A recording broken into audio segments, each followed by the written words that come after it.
Pour commencer, il faut savoir que nous sommes dans un monde fini. On vient de connaître toute une série de pénuries absolument inouïes.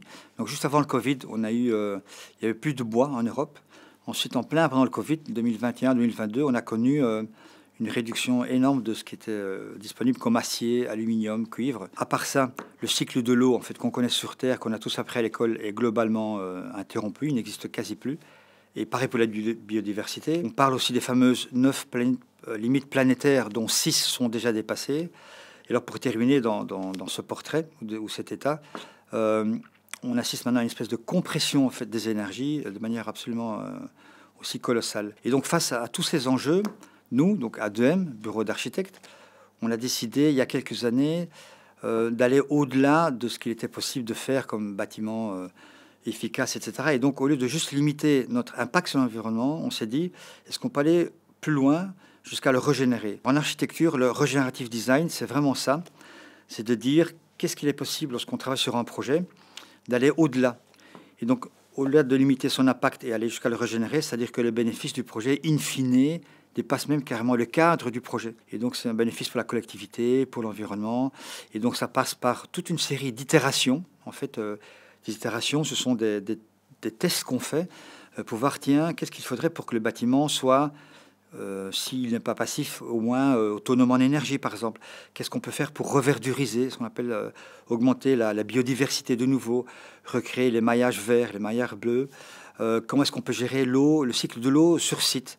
Et en faisant tout ça, on arrive parfois à des projets où le bilan arrive proche de CO2 neutre, et on arrive à un bilan final qui est supérieur, qui améliore en fait l'environnement. Donc ça, c'est le regenerative design. Une autre chose aussi qui est important lorsqu'on travaille sur ces différentes itérations, c'est que on teste aussi le projet avec les outils disponibles, notamment sur les scénarios du GIEC, c'est-à-dire en 2050, voire 2080, eh bien, quelles sont les conditions climatiques? Tiens, lorsqu'on fait un projet qu'on a à Bruxelles, qu'est-ce qui se passe si on arrive à 40 degrés, par exemple, et qu'il y a presque plus d'eau, etc. Et donc, cet aspect de résilience contribue aussi à aller vers ce qu'on appelle ce regenerative design. Pour terminer, on a plus de 100 milliards de bâtiments sur Terre. Et donc, le nombre de projets qu'on peut faire, nous, seuls, à notre échelle, ou ceux qui sont sensibles à ce genre de projet, ne suffiront pas à pallier à l'état qui est hyper mauvais de l'ensemble de tout ce stock. Et donc, c'est pour ça qu'il est important de ne pas juste essayer de limiter un tout petit peu, de manière pathétique, son impact, mais qu'on est censé aller au-delà, jusqu'à le régénérer. Ces projets coûtent pas forcément toujours plus cher qu'un projet standard. Ça dépend un peu comment on met la jauge. En général, on travaille à l'envers. C'est-à-dire que lorsqu'on vient avec une rénovation ou une construction neuve et on reçoit un budget, il y a une série de choix qu'on peut faire. Alors, c'est plus difficile à petite échelle, à l'échelle d'une maison ou d'un appartement. Mais par contre, quand on a des projets d'une certaine taille, 5, 10, 15 mètres carrés, 80 mètres carrés, on a toute une série de leviers. Et donc, c'est des choix qu'on fera. Et donc, par exemple, si on diminue un investissement sur, je sais pas, un revêtement, eh bien, cet argent, on le prend, on le transfère, on le met dans la biodiversité, ou, etc.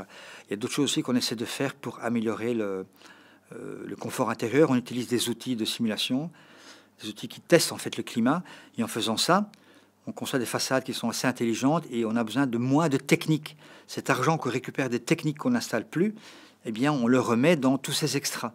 Donc des matériaux qu'on va chercher qui seront biosourcés, à très faible impact, ou comment est-ce qu'on peut réintégrer le stockage d'eau et la réutilisation de l'eau. Donc en fait, on joue avec toutes ces fameuses, ce que vous appelez les itérations. C'est vraiment ça, c'est essayer de prendre et anticiper, alors pas seulement le confort, le comportement, mais comment est-ce qu'on peut faire dans un budget donné qui est capé, qui est plafonné, comment est-ce qu'on peut faire pour là-dedans aller le plus loin possible.